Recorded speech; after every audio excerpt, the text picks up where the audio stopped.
ইউপিপিএলে অকলে ইলেকশ্যন খেলাৰ কোনো দম নাই বিপিএফৰ সহায় বিচাৰি বিপিএফ লগে ইউনিটি হ'ব লাগে বুলি তেওঁলোকে আমাক অনুৰোধ জনাই আছে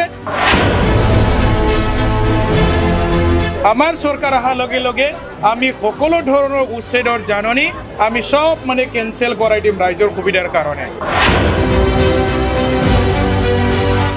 দিনাখন দুৰাণ কাপ হৈ গ'ল কোকৰাঝাৰত চাই ষ্টেডিয়াম কোনে বনাইছিল বাহিৰৰ আলহীবিলাক আহি পেলাই প্ৰমোদ বড়ো ডাঙৰীয়াক ধন্যবাদ দিছে আমি বহুত হাঁহিব ওলাইছোঁ এই চাই ষ্টেডিয়ামখন প্ৰমোদ বড়ো ডাঙৰীয়াই বনাইছিল নেকি হাগ্ৰামা ছাৰেতো বনোৱা কাজলগাঁও সমষ্টিৰ অন্তৰ্গত ৰৌমাৰীত মেডিকেল কলেজ স্থাপন কৰিম বুলি কৈছিল বিটিআৰ চুক্তিৰ দ্বাৰা আজি ক'ত গ'ল কিয় ঠগালে ৰাইজক মানে ট্ৰেক্টৰ দিয়াৰ কথা কি হ'ল প্ৰতিটো ভিচিডিচিত দুখনকৈ মানে ট্ৰেক্টৰ দিয়া কথা আছিল আজিতো আমি ছ'চিয়েল মিডিয়াত পাই আছোঁ ট্ৰেক্টৰ ছাপ্লাইৰ নামত 152 কোটি টকাৰ যিটো কেলেংকাৰী ডেইলি এতিয়া মানে নিউজত বাজে আছে 5টা বছৰ সম্পন্ন হৈ গ'ল ইউপিপিএল দলক সেপ্টেম্বৰ মাহত এইবাৰ আমাৰ বিটিচি ৰাইজে বিদায় দিব কাজলগাঁও সমষ্টিৰ অন্তৰ্গত ছাতিপুৰ প্ৰাইমাৰী কাৰ্যালয় উদ্বোধন সভা আছিলে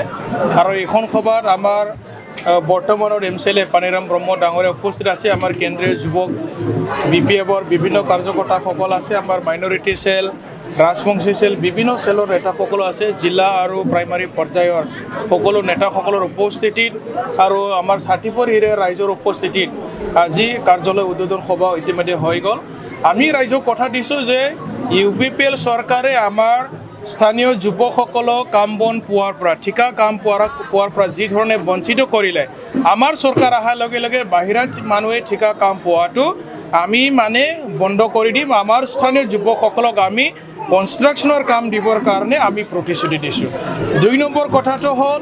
যে আমাৰ 3rd গ্ৰেড 4th গ্ৰেডত হাগ্ৰামা ছাৰৰ শাসনকালত আমাৰ বিটিচি চৰকাৰে মানে 3rd গ্ৰেড আৰু 4th গ্ৰেডত আমাৰ বিটিচিৰ মানে স্থানীয় বাসিন্দা বনাফাইড চিটিজেন সকলকে মানে চাকৰি দিয়া হৈছিল কিন্তু প্ৰমোদ বড়ো চৰকাৰ অহাৰ পিছত আমাৰ স্থানীয় শিক্ষিত ল'ৰা ছোৱালী চাকৰি পোৱাৰ পৰা বঞ্চিত হৈ আছে আমাৰ চৰকাৰ অহাৰ পিছত আমি বাহিৰৰ মানুহ কাম মানে আমাৰ ইয়াতে চাকৰি লোৱাৰ পৰা মানে তেওঁলোকক আমি বন্ধ কৰি দিম কাৰণ প্ৰমোদ বড়ো চৰকাৰে আমাৰ স্থানীয় যুৱকসকলক বঞ্চিত কৰি আছে আমি এই কামবিলাক আমি কৰিম বুলি ৰাইজক প্ৰতিশ্ৰুতি দিছোঁ আমাৰ চৰকাৰ অহাৰ লগে লগে হাগ্ৰামা দলঙত মানে প্ৰতি বছৰে আগৰ দৰে আমি মানে দৈজেং ফেষ্টিভেল আমি অনুষ্ঠিত কৰিম আৰু ইউপিপিএল চৰকাৰে আমাৰ ৰাইজৰ বিৰুদ্ধে যিমানখিনি মানে জাননী প্ৰেৰণ কৰি আছে উচিৰৰ জাননী এতিয়া আমি গম পোৱাত মানে মণ্ডল অফিচে বহুত মানে উচিৰৰ জাননী আছে আমাৰ চৰকাৰ অহাৰ লগে লগে আমি সকলো ধৰণৰ উচ্ছেদৰ জাননী আমি সব মানে কেনসেল কৰাই দিম ৰাইজৰ সুবিধাৰ কাৰণে আমাৰ সকলো ৰাইজক তেওঁলোকে উচ্ছেদ কৰিব নোৱাৰিব আমাৰ চৰকাৰে সকলোকে মাটি পাট্টা দিবৰ কাৰণে আজিৰ সভাত আমি তেওঁলোকক আমি জনাইছোঁ আৰু আমাৰ বিপিএফ দলৰ এটা সিদ্ধান্ত হয় সকলোকে মাটি মানে পাট্টা দিয়াটো আমাৰ দলৰ এটা গেৰেণ্টি হয় এইটো চ' ইয়াৰ কাৰণে আমি কৈছোঁ ৰাইজক যে আমি যুৱকসকলক আৰ্থিকভাৱে স্বাৱলম্বী কৰিবৰ কাৰণে প্ৰতি বছৰে যুৱকসকলৰ নামত 100 কোটি টকা মানে ব্যৱহাৰ কৰা হ'ব যিসকল যুৱকসকলে চাকৰি বাকৰি পোৱা নাই বা নিজক মানে সংস্থাপন কৰিব পৰা নাই তেনেকুৱা বেকাৰ ল'ৰা ছোৱালী যাতে আমাৰ চৰকাৰৰ পৰা 3 লাখ 4 লাখ 5 লাখ পৰ্যন্ত টকা পোৱাৰ পিছত যাতে তেওঁলোকে ভাল এটা ব্যৱসায় কৰিব পাৰে তেওঁলোকে যাতে উপাৰ্জন কৰিব পাৰে ভাল এটা ইনকাম কৰিব পাৰে তাৰ কাৰণে যুৱকসকলক আমি আৰ্থিকভাৱে সংস্থাপন কৰিবৰ কাৰণে যুৱকসকলৰ নামত 100 কোটি টকা আমি ব্যৱহাৰ কৰিম আমাৰ চৰকাৰে মহিলাসকলৰ নামত 40 কোটি বৃদ্ধসকলৰ নামত বিকলাংগসকলৰ নামত 10 কোটি এনেকাকৈ আমি আৰ্থিকভাৱে আমাৰ মানে বিটিচিৰ নাগৰিকসকলক আমি সহায় কৰিব বিচাৰিছোঁ আৰু ইয়াৰ কাৰণে এইবিলাক কথাটো আমি গেৰেণ্টি হিচাপে লৈছোঁ আমাৰ চৰকাৰ অহাৰ লগে লগে 100% এইবিলাক আমি গেৰেণ্টি আকাৰে মানে কাম কৰিবৰ কাৰণে ৰাইজৰ আগত আমি প্ৰতিজ্ঞাবদ্ধ হৈছোঁ আজি তাৰিখত কিমান উদাহৰণ দিম বড়োলেণ্ড ইউনিভাৰ্চিটি কোনে বনাইছিল গাঁৱে গাঁৱে বলেৰো স্কৰপিঅ যাব পৰা ৰাস্তা কোনে বনাইছিল দলং কোনে বনাইছিল বিপিএফৰ দিনত মানে CIT কোকৰাঝাৰৰ যিটো CIT central institute of technology কোনে বনাইছিল বিপিএফে বনাইছিল দিনাখন দুৰাণ কাপ হৈ গ'ল কোকৰাঝাৰত চাই ষ্টেডিয়াম কোনে বনাইছিল বাহিৰৰ আলহীবিলাক আহি পেলাই প্ৰমোদ বড়ো ডাঙৰীয়াক ধন্যবাদ দিছে আমি বহুত হাঁহিব ওলাইছোঁ এই চাই ষ্টেডিয়ামখন প্ৰমোদ বড়ো ডাঙৰীয়াই বনাইছিল নেকি হাগ্ৰামা ছাৰেতো বনোৱা BPFৰ চৰকাৰৰ দিনত বনোৱা BTC চুক্তিৰ দ্বাৰা চাই ষ্টেডিয়াম আমি কোকৰাঝাৰত পাবলৈ সক্ষম হৈছে বাহিৰৰ OTT বিলাকে নাজানে এইটো হাগ্ৰামা ছাৰৰ দিনত হোৱা বুলি প্ৰমোদ বড়ো ডাঙৰীয়াকে ধন্যবাদ দিছে কাৰণ তেওঁলোকে নাজানে BTCৰ কথা সো এনেকা উদাহৰণ বহুত আছে যদি BPP একো কৰা নাই কাজলগাঁও কেনেকৈ ডিষ্ট্ৰিক্ট হেডকোৱাৰ্টাৰ হ'ল কাজলগাঁও কেনেকৈ DC অফিচ হৈ গ'ল BPPৰ কাৰণে হৈছে আজি তেওঁলোকে আমাৰ কাজলগাঁও সমষ্টিৰ অন্তৰ্গত ৰৌমাৰীত মেডিকেল কলেজ স্থাপন কৰিম বুলি কৈছিল বিটিআৰ চুক্তিৰ দ্বাৰা আজি ক'ত গ'ল কিয় ঠগালে ৰাইজক কিয় মানে ৰৌমাৰীত তেওঁলোকে মানে মেডিকেল কলেজ কিয় বনাব নোৱাৰিলে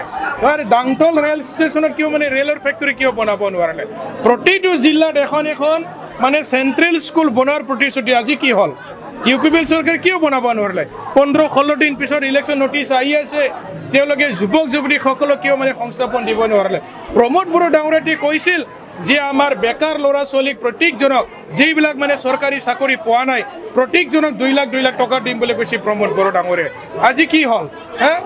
আজি খেতিয়ক ৰাইজক মানে ট্ৰেক্টৰ দিয়াৰ কথা কি হ'ল প্ৰতিটো VCDC দুখনকৈ মানে ট্ৰেক্টৰ দিয়া কথা আছিল আজিতো আমি ছ'চিয়েল মিডিয়াত পাই আছোঁ ট্ৰেক্টৰ ছাপ্লাইৰ নামত 152 কোটি টকাৰ যিটো কেলেংকাৰী ডেইলি এতিয়া মানে নিউজত বাজে আছে আজি কিয় মানে ৰাইজক ঠগালে মানে ছুইজাৰলেণ্ডটো বনাব নোৱাৰিলে তেওঁলোকে ট্ৰেক্টৰ ছাপ্লাইও তেওঁলোকে মানে কৰিব নোৱাৰিলে আমাৰ দুখীয়া ৰাইজক সহায় কৰিব নোৱাৰিলে তেখেতসকলে কৈছিল 2025 চনৰ ভিতৰত আমাৰ BTCৰ আমাৰ খেতিয়কসকলৰ ৰাইজৰ সুবিধাৰ কাৰণে 100% ইৰিগেশ্যন চিষ্টেম বনাই দিম বুলি কৈছিল আজি 2025 ক'ত আজি 2025 শেষেই হৈ গ'ল তেওঁলোকে কিয় মানে ইৰিগেশ্যন চিষ্টেম আমাৰ খেতিয়ক ৰাইজৰ কাৰণে মানে কিয় বনাব নহ'লে এই বছৰটো বৰষুণ নাই খেতিয়ক ৰাইজে ধান গাড়িব পৰা নাই কিমান কষ্ট হৈ আছে কিয় ব্যৱস্থা নকৰিলে মানে UPPL চৰকাৰে চ' খালি প্ৰতিশ্ৰুতি দিয়ে মিছা কথা কৈ